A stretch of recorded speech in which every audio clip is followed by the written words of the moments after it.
Yatnal big bomb, BJP ದಗದಗ. ಈ ಲೋಕಸಭೆ ಚುನಾವಣೆ ಆದ್ಮ್ಯಾಗ ಎಲ್ಲ ಅಪ್ಪ ಮಕ್ಕಳದು ಮುಗಿತ. ಅವರ ಅಪ್ಪನಿಗೆ ಅಂಜಲ್ಲ, ವಿಜಯೇಂದ್ರನಿಗೆ ಅಂಜುತ್ತೀವ. ಅವ್ರ ಅಪ್ಪಗೆ ಅಂಜಲ್ಲ, ವಿಜೇಂದ್ರಗೆ ಅಂಜು ಪ್ರಶ್ನೆ. ಸೋಮಣ್ಣ ಬೊಮ್ಮಾಯಿ ಸೋಲಿಸೋಕೆ ಬಿವೈವಿ ಪ್ಲಾನ್.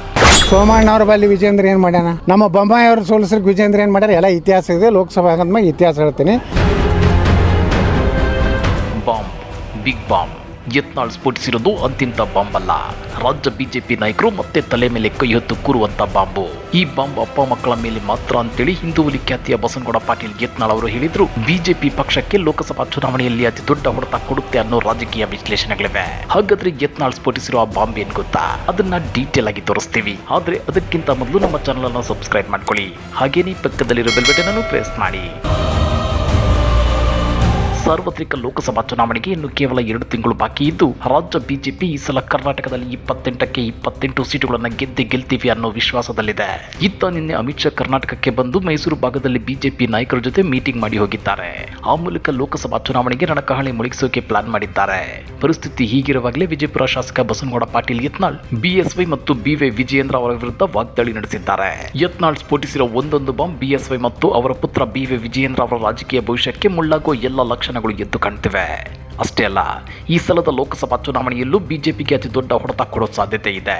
ಹಾಗಾದ್ರೆ ಯತ್ನಾಳ್ ಹೇಳಿದ್ದೇನು ಗೊತ್ತಾ? ಅದನ್ನ ಒಂದೊಂದಾಗಿ ತೋರಿಸ್ತೀವಿ ನೋಡಿ. ನಂಬರ್ 1, ವಿಜಯೇಂದ್ರಗೆ ಕ್ರೆಡಿಟ್ ಸಿಗಲೇಬಾರದು. ಈ ಸಲದ ಲೋಕಸಭಾ ಚುನಾವಣೆಯಲ್ಲಿ ರಾಜ್ಯ ಬಿಜೆಪಿ ನಾಯಕರ ತಂತ್ರ, ರಣತಂತ್ರ, ಪ್ರತಿತಂತ್ರ ಏನು ನಡೆಯಲ್ಲ. 2019ರಲ್ಲಿ ಬಿಜೆಪಿ 25 ಎಂಪಿ ಸೀಟುಗಳನ್ನು ಗೆದ್ದಿದ್ದು ಮೋದಿ ವರ್ಚಸ್ಸಿನಿಂದ. ಹೀಗಾಗಿ ಈ ಸಲವು ಮೋದಿ ವರ್ಚಸ್ಸಿನಿಂದಲೇ ರಾಜ್ಯ ಬಿಜೆಪಿ ಕರ್ನಾಟಕದಲ್ಲಿ 28 ಲೋಕಸಭಾ ಕ್ಷೇತ್ರಗಳ ಪೈಕಿ ಹೆಚ್ಚು ಎಂಪಿ ಸೀಟುಗಳನ್ನು ಗೆಲ್ಲುತ್ತೆ ಅನ್ನೋದು ಯತ್ನಾಳ್ ಅವರ ವಾದ.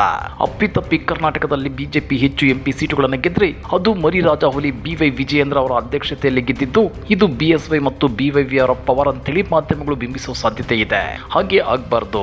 ಲೋಕಸಭಾ ಚುನಾವಣೆಯ ಗೆಲುವಿನ ಕ್ರೆಡಿಟ್ ವಿಜಯೇಂದ್ರ ಅವರಿಗೆ ಸಿಗಲೇಬಾರದು ಅಂತೇಳಿ ಯತ್ನಾಳ್ ಎಚ್ಚರ ವಹಿಸಿದ್ದಾರೆ. ನರೇಂದ್ರ ಮೋದಿ ಅವರ ನೇತೃತ್ವದಲ್ಲಿ ಚುನಾವಣೆ ಆಗ್ತಾ ಇದೆ. ಇದು ಅಪ್ಪ ಮಕ್ಕಳ ನೇತೃತ್ವದಲ್ಲಿ ಕರ್ನಾಟಕದಲ್ಲೂ ಇಲ್ಲ, ದೇಶನಾಗೂ ಇಲ್ಲ. ಈ ಲೋಕಸಭೆ ಚುನಾವಣೆ ಆದ್ಮ್ಯಾಗ ಎಲ್ಲ ಅಪ್ಪ ಮಕ್ಕಳದು ಮುಗಿತ. ಅಪ್ಪ ಮಕ್ಕಳ ಜೊತೆ ರಾಜಿ ಪ್ರಶ್ನೆಯೇ ಬರಲ್ಲ. ಹೌದು ವೀಕ್ಷಕರೇ, ಇತ್ತೀಚೆಗೆ ರಾಜ್ಯಸಭಾ ಅಭ್ಯರ್ಥಿ ಆಯ್ಕೆ ಹಾಗೂ ಲೋಕಸಭಾ ಚುನಾವಣಾ ಸಿದ್ಧತೆ ವಿಚಾರವಾಗಿ ವರಿಷ್ಠರೊಂದಿಗೆ ಚರ್ಚಿಸಲು ದಿಲ್ಲಿಗೆ ಹೋಗಿದ್ದ ವಿಜಯೇಂದ್ರ ಕೇಂದ್ರ ಸಚಿವ ಪ್ರಹ್ಲಾದ್ ಜೋಶಿ ಅವರ ನಿವಾಸಕ್ಕೂ ಭೇಟಿ ನೀಡಿದ್ರು. ಈ ಸಂದರ್ಭದಲ್ಲಿ ಯತ್ನಾಳ್ ಅವರು ವಿಜಯೇಂದ್ರ ಅವರ ಜೊತೆ ಫೋಟೋ ಒಂದರಲ್ಲಿ ಕಾಣಿಸಿಕೊಂಡಿದ್ರು. ಹೀಗಾಗಿ ಕೆಲ ಮಾಧ್ಯಮಗಳು ಯತ್ನಾಳ್ ವಿಜಯೇಂದ್ರ ಜೊತೆ ರಾಜಿ ಮಾಡಿಕೊಂಡಿದ್ದಾರೆ, ಯತ್ನಾಳ್ ಅವರನ್ನ ವಿಜಯೇಂದ್ರ ವಿಶ್ವಾಸಕ್ಕೆ ಪಡ್ಕೊಂಡಿದ್ದಾರೆ ಅನ್ನೋ ರೀತಿಯ ಸುದ್ದಿ ಮಾಡಿದ್ರು. ಆದ್ರೀಗ ಅದಕ್ಕೆ ಸ್ಪಷ್ಟನೆ ಕೊಟ್ಟಿರೋ ಯತ್ನಾಳ್ ಅಪ್ಪ ಮಕ್ಕಳ ಜೊತೆ ರಾಜಿ ಪ್ರಶ್ನೆಯೇ ಇಲ್ಲ ಅಂತ ಕಡ್ಡಿ ತುಂಡು ಮಾಡಿದಂತೆ ಹೇಳಿದ್ದಾರೆ. ನೋಡ್ರಿ, ನಾ ರಾಜಿ ಆಗೋ ಪ್ರಶ್ನೆ ಇಲ್ಲ. ಯಾರ ಜೋಡ ರಾಜಿ ಆಗ್ಬೇಕು? ಅಪ್ಪ ಮಕ್ಕಳ ಜೋಡ. ಎದಕ್ಕಾಗಬೇಕು ರಾಜಿ? ಯಾರು ಎದಕ್ಕೆ? ಏನು ಅವಶ್ಯ? ನಂದೇನು ವಿಜಯೇಂದ್ರನಿಂದ ನನಗೇನು ಆಗಬೇಕಾಗಿಲ್ಲ. ನಾನೇನು ಲೋಕಸಭಾ ಟಿಕೆಟ್ ಬಿಡ್ತಾ ಇಲ್ಲ. ಅವ್ರ ಅಪ್ಪ ಮಕ್ಕಳ ಜೋಡ ನಂದೇನು ವ್ಯವಹಾರ ಇಲ್ಲ. ನನ್ನ ಏನೇ ಇದ್ರೂ ಈ ದೇಶದ ಪ್ರಧಾನಮಂತ್ರಿ ನರೇಂದ್ರ ಮೋದಿಯವರು, ಭಾರತೀಯ ಜನತಾ ಪಾರ್ಟಿ ಈ ದೇಶದಲ್ಲಿ ಹಿಂದುತ್ವ ಉಳಿಬೇಕಾದ್ರೆ, ರಾಷ್ಟ್ರ ಉಳಿಬೇಕಾದ್ರೆ ನರೇಂದ್ರ ಮೋದಿಯವ್ರು ಬೇಕು. ನಂಬರ್ 3, ಬಿಜೆಪಿಗರನ್ನ ಸೋಲಿಸೋಕೆ ವಿಜಯೇಂದ್ರ ಪ್ಲಾನ್. ಕಳೆದ ವಿಧಾನಸಭಾ ಚುನಾವಣೆಯಲ್ಲಿ ವಿಜಯೇಂದ್ರ ಏನ್ ಮಾಡಿದ್ದಾರೆ? ವಿಜಯಪುರದಲ್ಲಿ ನನ್ನ ಸೋಲಿಸೋಕೆ ಏನ್ ಮಾಡಿದ್ರು? ಸೋಮಣ್ಣ ಅವರಿಗೆ ಏನ್ ಮಾಡಿದ್ರು? ಬೊಮ್ಮಾಯಿ ಅವರನ್ನ ಸೋಲಿಸೋಕೆ ಏನ್ ಮಾಡಿದ್ರು? ಎಲ್ಲ ಗೊತ್ತಿದೆ. ಲೋಕಸಭಾ ಚುನಾವಣೆ ಆದ್ಮೇಲೆ ಇತಿಹಾಸ ಬಿಚ್ಚಿಡ್ತೀನಿ ಅಂತ ಹೇಳಿದ್ದಾರೆ. ಅವ್ರ ಉದ್ದೇಶ ಏನು? ಮೊನ್ನೆ ವಿಧಾನಸಭೆದಾಗ ಏನೇನು ಉದ್ದೇಶ ಮಾಡ್ಯಾರ? ಬಿಜಾಪುರನಾಗ ವಿಜೇಂದ್ರ ಏನ್ ಮಾಡ್ಯಾರ? ಸೋಮಣ್ಣ ಅವ್ರ ಬಲ್ಲಿ ವಿಜೇಂದ್ರ ಏನ್ ಮಾಡ್ಯಾನ? ನಮ್ಮ ಬೊಮ್ಮಾಯಿ ಅವ್ರು ಸೋಲಿಸ್ಲಿಕ್ಕೆ ವಿಜೇಂದ್ರ ಏನ್ ಮಾಡ್ಯಾರ? ಎಲ್ಲ ಇತಿಹಾಸ ಇದೆ. ಲೋಕಸಭೆ ಆಗದ್ಮ್ಯಾಗ ಇತಿಹಾಸ ಹೇಳ್ತೀನಿ. ನಾವೆಲ್ಲರೇ ಹೊಂದಾಣಿಕೆ ಆಗಿದ್ದೀವಿ. ನೀವೆಲ್ಲರೂ ಮೀಡಿಯಾದವ್ರು ಹುಷಾರ್ ಅಂದರು. ಯತ್ನಾಳ್ಗೆ ಅಂಜಿ ಓಡಿ ಹೋಗಿ ವಿಜೇಂದ್ರ ಜೊತೆಗೆ ಆ ವಿಜೇಂದ್ರಗೆ ಅಂಜೋದಿಲ್ಲ, ಅವ್ರ ಅಪ್ಪಗೆ ಅಂಜಲ್ಲ, ವಿಜೇಂದ್ರಗೆ ಅಂಜೋ ಪ್ರಶ್ನೆ. ನಂಬರ್ 4, ನನ್ನ ಹೇಳಿಕೆಯಿಂದ ಚುನಾವಣೆ ಮೇಲೆ ಪರಿಣಾಮ ಬೀರಲ್ಲ. ವಿಜಯೇಂದ್ರ ಮತ್ತು ಬಿಎಸ್ವೈ ವಿರುದ್ಧ ನಾನು ಏನೇ ಹೇಳಿಕೆ ಕೊಟ್ಟರು ಅದು ಲೋಕಸಭಾ ಚುನಾವಣೆ ಮೇಲೆ ಪರಿಣಾಮ ಬೀರಲ್ಲ ಅಂತೇಳಿ ಬಸನಗೌಡ ಪಾಟೀಲ್ ಯತ್ನಾಳ್ ಹೇಳಿದ್ದಾರೆ. ಚುನಾವಣೆ ಮೇಲೆ ಪರಿಣಾಮ ಬೀರಲ್ಲ. ಏನೂ ಪರಿಣಾಮ ಬೀರೋದು. ಯಾಕಂತೀರಿ?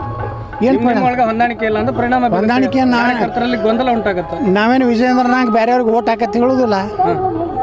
ಬಿಜೆಪಿಗೆ ಓಟ್ ಹಾಕತ್ ಬೇರೆ ಓಟ್ ಹಾಕಂತ ಅವ್ರ ಮನೆ ವಿಧಾನಸಭೆದಾಗ ಏನ್ ಮಾಡ್ಯಾರ ಅವ್ರಿಗೆ ಕೇಳ್ಕೋರಿ. ಅದೇನೇ ಇರಲಿ, ಸದ್ಯ ಲೋಕಸಭಾ ಚುನಾವಣೆಯಲ್ಲಿ ಬಿಜೆಪಿ ಎಷ್ಟೇ ಸೀಟುಗಳನ್ನ ಗೆಲ್ಲಲಿ ಅದರ ಕ್ರೆಡಿಟ್ ವಿಜಯೇಂದ್ರ ಮತ್ತು ಬಿಎಸ್ವೈ ಅವರಿಗೆ ಸಿಗಬಾರ್ದು. ಅದು ನೇರವಾಗಿ ಮೋದಿ ಅವರಿಗೆ ಸಲ್ಲಬೇಕು ಅನ್ನೋದು ಯತ್ನಾಳ್ ಅವರ ಅಸಲಿ ಉದ್ದೇಶ. ಒಂದೊಮ್ಮೆ ರಾಜ್ಯದಲ್ಲಿ ಬಿಜೆಪಿ ಅತಿ ಕಳಪೆ ಸಾಧನೆ ಮಾಡಿದ್ರೆ ಆಗ್ಲೂ ವಿಜಯೇಂದ್ರ ಅವರನ್ನ ಟಾರ್ಗೆಟ್ ಮಾಡಬಹುದು ಅನ್ನೋದು ಯತ್ನಾಳ್ ಅವರ ಲೆಕ್ಕಾಚಾರ. ಹಾಗಾದ್ರೆ ಯತ್ನಾಳ್ ಅವರ ಈ ಬೆಂಕಿ ಮಾತುಗಳು ಲೋಕಸಭಾ ಚುನಾವಣಾ ಹೊಸ್ತಿಲಲ್ಲಿ ಬಿಜೆಪಿಯನ್ನ ಹಣಿಯೋಕೆ ಕಾಂಗ್ರೆಸ್ಗೆ ಒಂದು ಬ್ರಹ್ಮಾಸ್ತ್ರವಾಗಿ ಪರಿಣಮಿಸುತ್ತೆ. ಅಂತ ಕಮೆಂಟ್ ಮಾಡಿ, ವಿಡಿಯೋ ಲೈಕ್ ಮಾಡಿ, ಶೇರ್ ಮಾಡಿ. ಇಂಥ ಮತ್ತಷ್ಟು ರೋಚಕ ರಾಜಕೀಯ ಸುದ್ದಿಗಳನ್ನು ಮಿಸ್ ಮಾಡದೆ ನೋಡಬೇಕು ಅಂದರೆ ನಮ್ಮ ಯೂಟ್ಯೂಬ್ ಚಾನಲನ್ನು ಸಬ್ಸ್ಕ್ರೈಬ್ ಮಾಡ್ಕೊಳ್ಳಿ.